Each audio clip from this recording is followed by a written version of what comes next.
चुनाव की घोषणा हो चुकी है और 2019 में 17वीं लोकसभा चुनाव की तिथियों की भी घोषणा हो चुकी है। चुनाव आयोग ने कल तिथियों की घोषणा की और उसके साथ ही सभी राजनीतिक दल अपने अपने चुनावी अभियान में जुट गए हैं। हालांकि चुनाव की प्रक्रिया तो काफ़ी पहले से अलग अलग दलों ने शुरू कर दिया है, जिसमें एनडीए और महागठबंधन बिहार में दो ऐसे बड़े गठबंधन हैं जो सीधे सीधे तौर पर एक दूसरे के आमने सामने होंगे। पर इस चुनाव की घोषणा के साथ ही एनडीए के सबसे बड़े घटक दल भारतीय जनता पार्टी की मुश्किलें बढ़ गई हैं। मुश्किलें बढ़ने के कारण उसके अपने पुराने संगठन और जिसने निस्वार्थ भारतीय जनता पार्टी को सत्ता में लाने के लिए जी तोड़ मेहनत किया है, वो उनसे काफ़ी नाराज हैं। नमस्कार, स्वागत है आपका न्यूज़ बिहार के यूट्यूब चैनल भारत लाइव में। जैसा कि हमने आपको बताया कि भारतीय जनता पार्टी की राह आसान नहीं होने वाली है 17वीं लोकसभा चुनाव के रण में, क्योंकि आरएसएस कई सवाल खड़े कर रहा है और पिछली सरकार जो 16वीं लोकसभा में प्रधानमंत्री के रूप में नरेंद्र मोदी और उनकी टीम ने किया है, उससे आरएसएस पूरी तरह से असंतुष्ट और असहमत नजर आ रहा है। आरएसएस का कहना यह है कि जो वादे हमने 16वीं लोकसभा चुनाव से पहले किए थे वो वादे धरातल पर नहीं है। इसे लेकर के जनता के बीच में जाने के समय यह सुनिश्चित करना होगा कि हमें क्या करना है और क्या कहना है। आरएसएस एक ऐसा संगठन है जो बिना किसी स्वार्थ के भारतीय जनता पार्टी को राजनीतिक ऊंचाइयों पर लाने के लिए काम करता रहा है।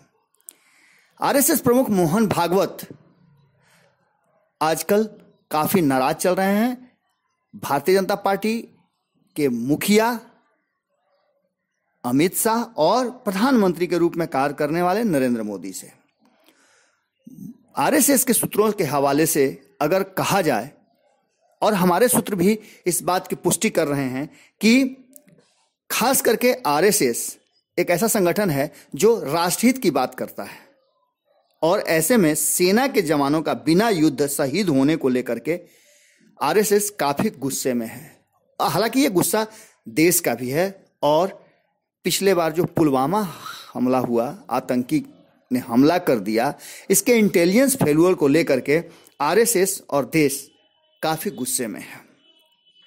अगर बात की जाए तो इसी मुद्दे को लेकर के आरएसएस ने एक और बात कही है जो भारतीय जनता पार्टी की मुश्किलें बढ़ा सकती हैं।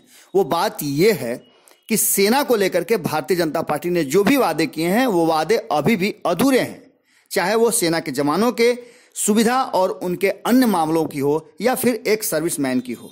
इन सब बातों को लेकर के आरएसएस प्रमुख काफी नाराज चल रहे हैं। इसके साथ ही भारतीय जनता पार्टी में कार्यों को लेकर के और नीतियों को लेकर के भी आरएसएस काफी असहज महसूस कर रहा है। आरएसएस न तो चुनाव लड़ता है और न ही कोई ऐसा दल है जो वक्त पड़ने पर भारतीय जनता पार्टी से अलग हो जाए। हर परिस्थिति में आरएसएस भारतीय जनता पार्टी के साथ खड़ा नजर आता है, लेकिन समय समय पर आरएसएस भारतीय जनता पार्टी को नसीहत भी देता रहा है।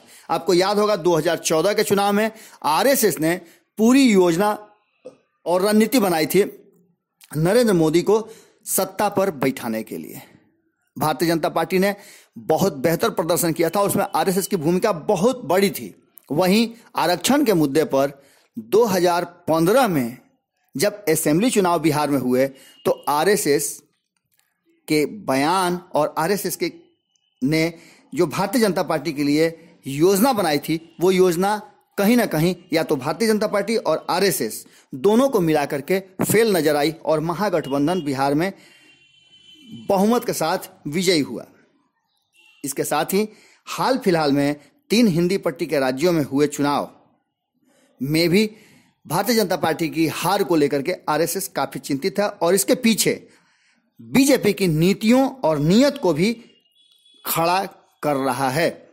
आरएसएस का कहना है कि जो स्थितियां हैं उस स्थितियों से भारतीय जनता पार्टी जितना जल्दी निकल जाए और हवाई वादों को छोड़ हकीकत में कुछ ऐसी बातें करें और ऐसी योजना बनाए जिससे देश की जनता में एक बार फिर से उम्मीद जगे।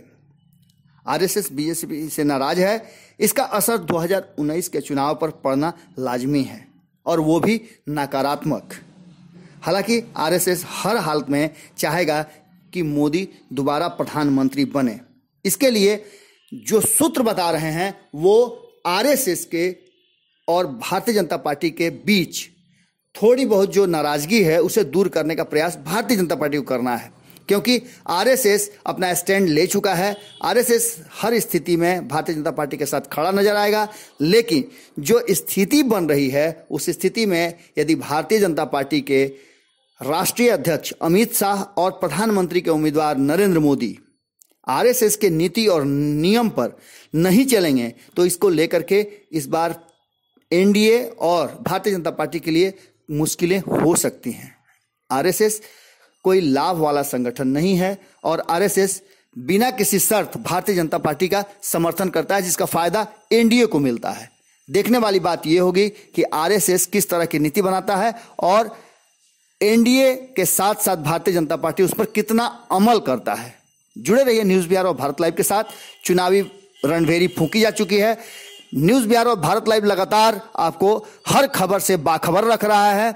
आप हमारे YouTube चैनल को अब तक सब्सक्राइब नहीं किए हैं तो आप सब्सक्राइब कर लें और हर खबर के लिए आप बेल आइकॉन दबा दें। निश्चित रूप से आपको वह खबर जहां है वहीं निःशुल्क प्राप्त होता रहेगा। नमस्कार।